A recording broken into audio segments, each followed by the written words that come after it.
37 años después de la desaparición de Santiago y Andrés, todavía no sabemos dónde están. Había mucho acoso, había muchas amenazas, como para dejar todo esto en nada. Pero mis papás estuvieron muy claro desde el inicio, nos van a tener que matar a todos, pero de aquí no nos vamos, sin saber qué pasó con los niños, sin saber qué pasó con Santiago y Andrés. Yo creo que el legado principal de mis padres es la lucha contra el olvido. O sea, es ese ejercicio permanente de la memoria. On December 24, 2024, Pedro Restrepo passed away. Restrepo was a leading fighter for human rights, memory, and against state crimes in Ecuador. In 1988, his children, Santiago, 17, and Andrés Restrepo Arizmendi, 14, were detained and forcibly disappeared by the Ecuadorian National Police under the administration of the right-wing government of León Febres Cordero, who was leading a wave of brutal and indiscriminate repression of left groups in the country. Pedro Restrepo and his wife, Luz Helena Arizmendi, fought their entire lives to find out what happened to their children. After several years of investigation and struggle, it was determined that the national police were responsible for the disappearance of their sons, who, despite not being active in left groups, were likely deemed suspicious for their Colombian accents. Several testimonies have been given, many of them contradictory, about the whereabouts of the remains of the Restrepo brothers, but to this day, they have not been found. The youngest daughter of Pedro and Luz Helena, filmmaker Maria Fernanda Restrepo, tells the story of the disappearance of her brothers and the struggle of her parents to unveil the truth of a case that shocked an entire country. Bien, María Fernanda, cuéntanos en tus propias palabras, ¿quién fue Pedro Restrepo? Pedro Restrepo es mi papá y un hombre que en muchos sentidos cambió la historia del Ecuador en materia de defensa de derechos humanos, de defensa por la vida y en contra de las terribles desapariciones forzadas que ocurrieron en este país. Desde antes de que desaparezcan a mis hermanos Santiago y Andrés, niños de 14 y 17 años. Pero con la lucha de mis padres, con mi padre Pedro Restrepo, con mi mamá Luz Helena Arizmendi, empezó a darse o llegó la luz, ¿no? en esta terrible oscuridad, en todo lo que estaba sucediendo en este país en cuanto a atropellos, vulneración de derechos, abuso de poder, abuso de funciones del Estado y de las fuerzas policiales y militares también. Su vida antes de que empezara toda esta tragedia, ¿cómo era? Hombre, mi papá colombiano, una familia colombiana, mi mamá también colombiana, paisas de Antioquia, ¿sí? Mi papá un ingeniero mecánico industrial, con una juventud y sueños por delante, es llamado por una empresa en Ecuador para que venga a dar asesoría en temas de mantenimiento de máquinas industriales y tal, una empresa a la internacional. Él era ingeniero textil, ¿no es cierto?, en ese momento en Colombia, y fue llamado aquí a Ecuador y pues vino a probar un periodo de 2 años y le gustó Ecuador, se enamoró de Ecuador, se enamoró de la paz. Él decía, ¿no?, es que esta tierra es tan pacífica, aquí es donde pueden nacer mis hijos. Y entonces decidió tenernos aquí a los 3, a Santiago, que nació a finales de los años 70, a Andrés, 4 años más tarde, en el 74, y a mí. Y todo iba muy bien, una familia normal, tranquila, de clase media, trabajadora, mi mamá como comerciante, mi papá más daba como asesorías de empresas, daba cursos a gerentes empresariales, etcétera. Y todo iba viento en popa como familia, sin ninguna tipo de, digamos, relación o estar envueltos en ningún movimiento político o en política o en reivindicaciones sociales o formar parte de un grupo X, Y, no, más bien como muy muy fuera de eso, más bien como una familia más bien alineada, no alineada de eso que salíamos con la bandera y tal, pero alineada a los conceptos de la derecha, ¿no? De seguridad, trabajo, pan, techo, empleo, de esa época, ¿no?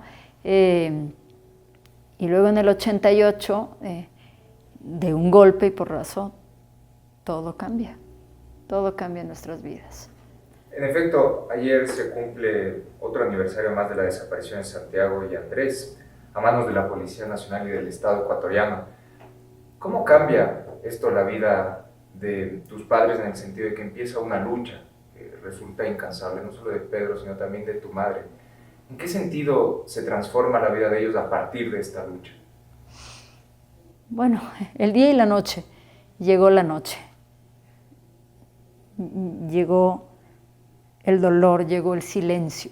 En una casa que era llena de ruidos de fiesta, de amigos, de celebraciones, de paseos.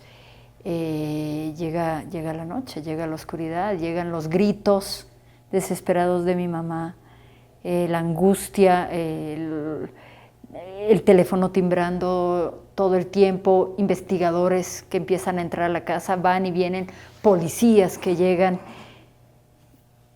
investigando el caso, pero eran los mismos involucrados, incluso los mismos que tuvieron que ver en la desaparición y en las torturas, fungían de investigadores y llegaban a nuestra casa a decir necesitamos esto, entonces están por allá, por acá, y así nos tuvieron un año entero engañados con una mujer truculenta que era la subteniente Doris Morán, que llegó con el papel fundamental de callar a mis padres, diciéndoles de ellos van a aparecer, o sea, ellos los vamos a traer, sí los tiene la policía, los vamos a traer, pero tienen que quedarse callados. Y ese era el tiempo perfecto para borrar toda evidencia, ¿no? De los ingresos, o sea, cuando ya un año después se empieza realmente a denunciar esto, pues las hojas de ingreso en los calabozos arrancadas, los nombres cambiados, los policías que tuvieron que ver en las torturas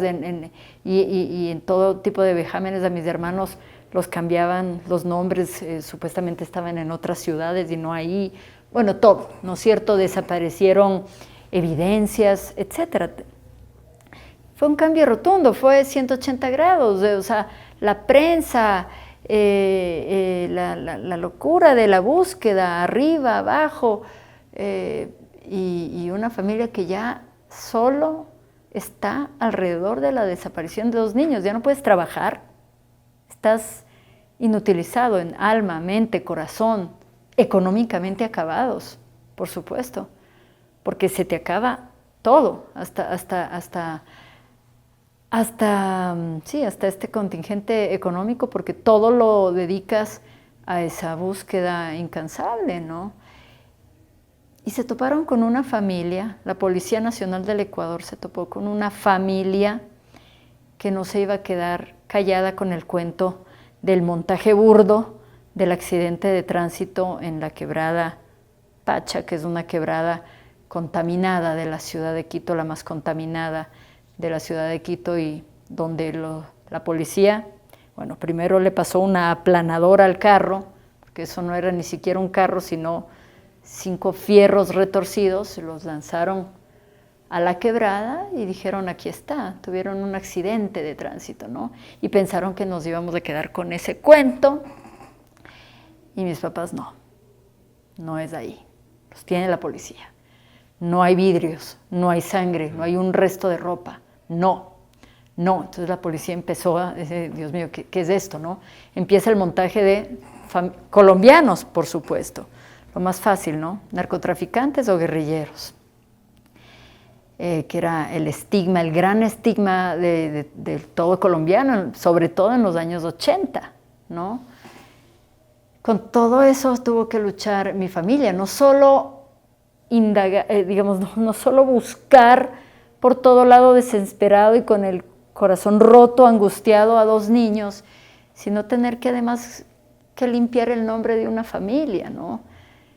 No estábamos involucrados en nada, los niños eran inocentes, o sea, es más o menos lo que está sucediendo ahora con con un nuevo caso de 4 niños que fueron vilmente, cruelmente torturados, asesinados, quemados en Guayaquil, ¿no es cierto?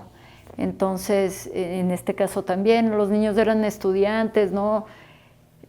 La policía se encargó de manipular tanto al primer año esto que, claro, metió esta idea en la población de que, claro, ajuste de cuentas, listo.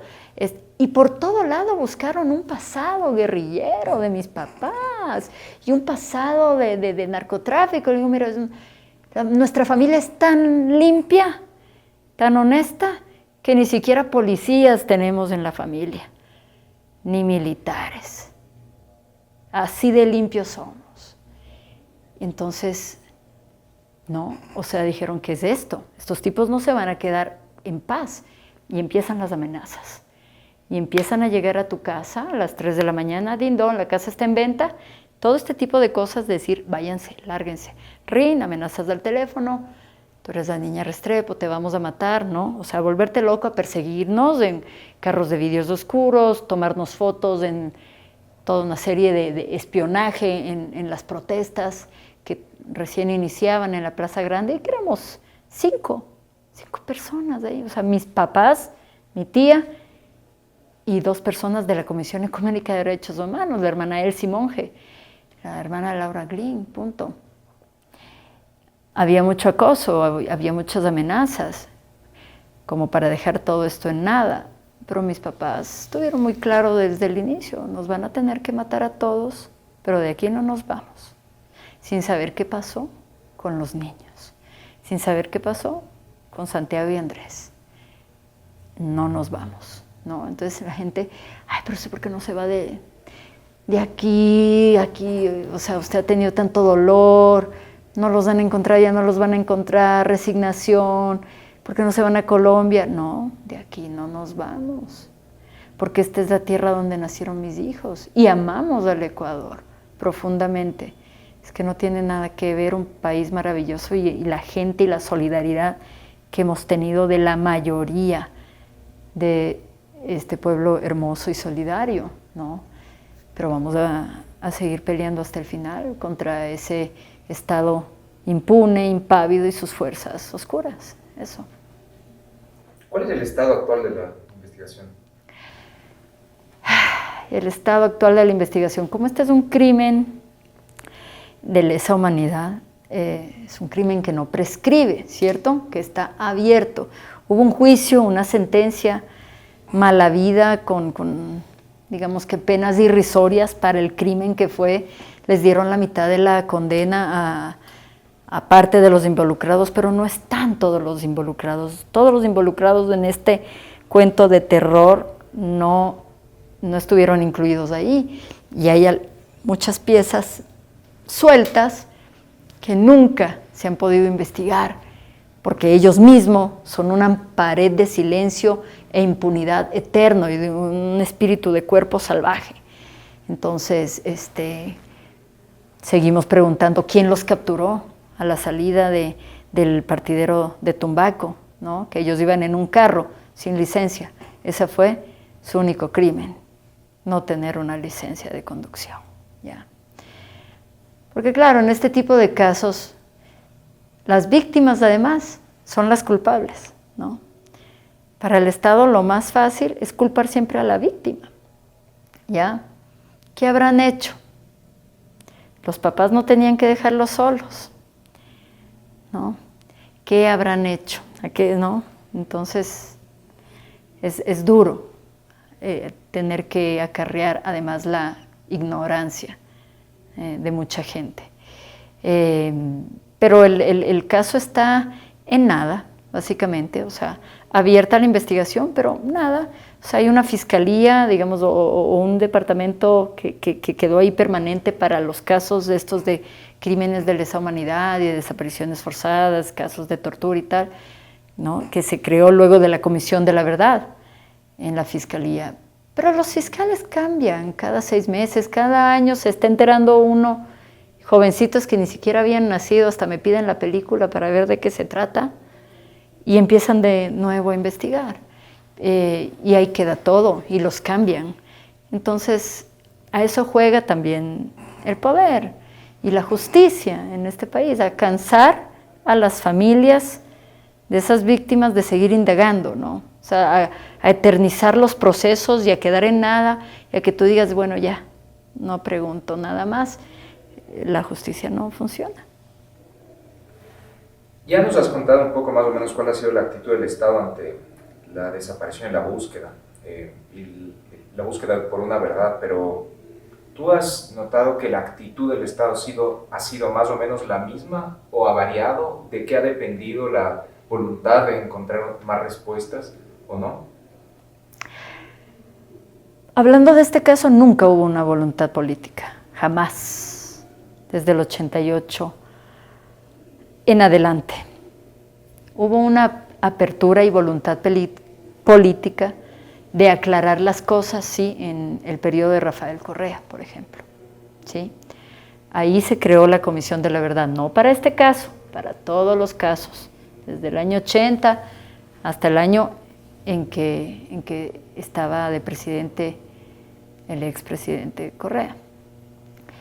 Eso es voluntad política, pero de ahí no se llegó a nada.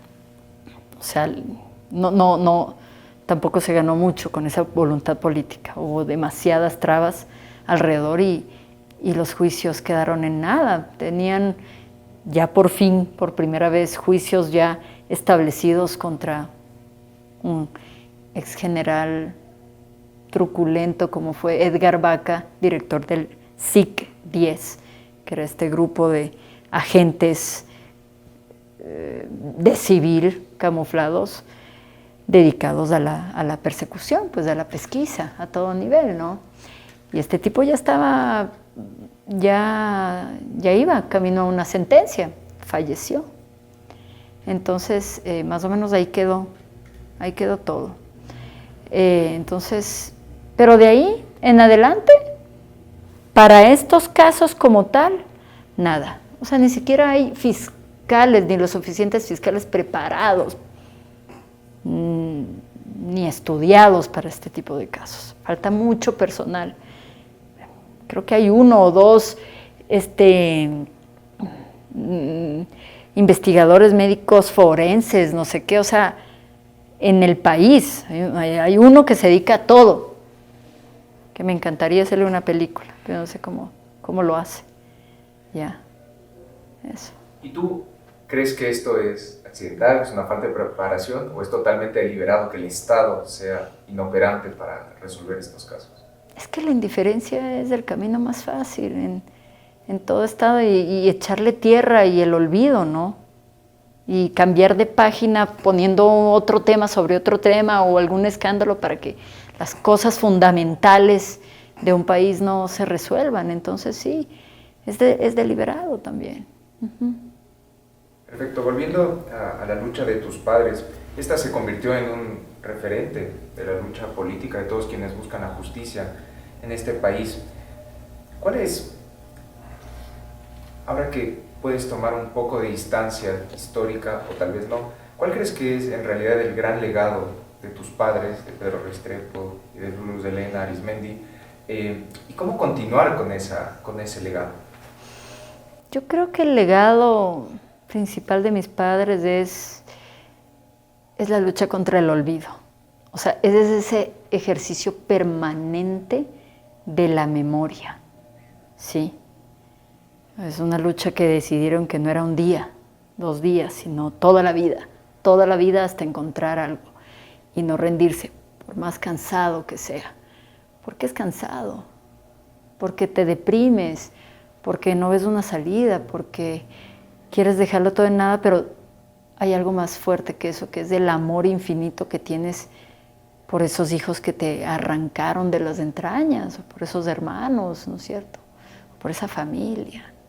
Entonces el amor infinito por sobre todo poder.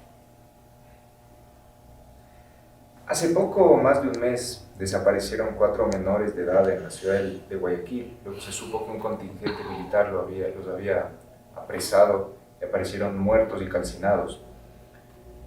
¿Cuál era la opinión de tu padre sobre el reciente proceso de militarización del país? Mi papá estuvo encerrado en un hospital 2 años y medio, sufriendo una parálisis diafragmática, o sea, él tenía una vida artificial, ¿ok? No respiraba, pero estaba más lúcido que todos juntos. Y hasta el último día, que fue cuando empezó a estallar esto de los niños de Guayaquil, fue el 20, 21, 22, él estaba muy pendiente de esto, muy pendiente, muy preocupado. No podía hablar, no le salía la voz, tenía un traqueostomo acá. Pero pedía noticias, ¿qué está pasando? Todo el tiempo conectado con eso. Y el 23 ya medio estalla todo y mi papá fallece el 24, ¿no? Él, como decimos, estuvo 2 años y medio, claro. Empezó el año anterior esta militarización, esta carta blanca a través de una consulta popular mañosa de darle poderes totales a policías y militares en las calles. Y él estaba muy preocupado y él siempre lo decía, esto va para mal, o sea, esto va a acabar mal. De esto no se puede sacar nada bueno, ¿sí? Porque no hay procedimientos de nada, porque o sea, este es el país donde reina la impunidad y mucho peor en barrios populares, marginales, olvidados de este país, ¿no? Donde la gente es considerada desechable. Como desechables son considerados en las cárceles donde ha habido masacre tras masacre y no pasa nada, nadie dice nada, nadie aboga por esas familias, no sabemos ni cuántos muertos suman ya, ni si estaban o no involucrados en bandas o en qué. O sea, aquí nadie sabe nada. Entonces, esto es una historia de locos, lo que está sucediendo en este país amante de la paz profunda, donde siempre hubo paz en medio de todo. Él estaba muy, muy consternado con lo que pasaba. Era un panorama muy desolador. Luego de haber peleado tanto por cambiar mentes, más o menos llega un poder de turno y se limpia con todo eso. ¿Qué son los derechos humanos? Aquí los derechos humanos no son sino para cierta población, ¿no? Y con esos discursos envalentonados de si ustedes cometen algo, nosotros, yo, su presidente, les daré el indulto, ¿no? Adelante, mis muchachos. El falso patriotismo que se creó, muy triste. La última pregunta, tú has mencionado este concepto de espíritu de cuerpo. ¿Sientes que ese espíritu de cuerpo es también una suerte, como bien has dicho, carta blanca para cometer una serie de atrocidades y sin embargo no pagar la pena por cometer esos actos? Es decir, ¿ves alguna suerte de recurrencia histórica en el caso de tus hermanos y en lo que está sucediendo ahora y lo que ha sucedido entre todo este tiempo? Sí, es triste constatar que no ha habido cambios significativos, que se vuelven a cometer una y otra vez los mismos delitos con el mismo estilo de encubrimiento, de negación, de crear otras versiones paralelas para confundir a la población, de estigmatizar y culpar a las víctimas, ¿no? De lavarse las manos y de darle un respaldo, ¿sí?, total desde la fuerza política a unas fuerzas armadas más que embarradas en esto, ¿no? Y policiales, que también lo ha habido. El espíritu de cuerpo, mal espíritu de cuerpo, se mantiene como una consigna.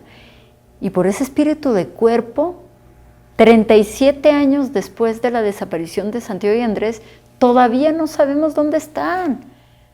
Hasta ahí llega el espíritu de cuerpo, porque entre ellos sí saben, entre ellos sí se han contado la historia. ¿Cómo no van a saber qué realmente hicieron con esos niños? Y si los llevaron a Yambo y luego los sacaron, no sabemos, porque no los encontramos, solo ellos saben. Pero el espíritu de cuerpo trasciende generaciones, es tan grande que aquí no pasa nada. O sea, 37 años después, nadie te da respuesta. Es una lucha no solo contra el olvido, sino contra la muerte, porque muchos involucrados de este caso han fallecido. Y falleció mi papá, finalmente, sin saber qué pasó con sus hijos. Mi papá estaba en un cuadro grave, los doctores no entendían cómo él se mantenía vivo. Si ya por menos cualquiera, solo aquí, se vuelve loco y dicen desconéctenme, encerrado en una habitación 2 años y medio. Yo creo que lo mantuvo esa esperanza de decir un día más para saber qué pasó. ¿Qué pasó? Eso no te abandona jamás, jamás.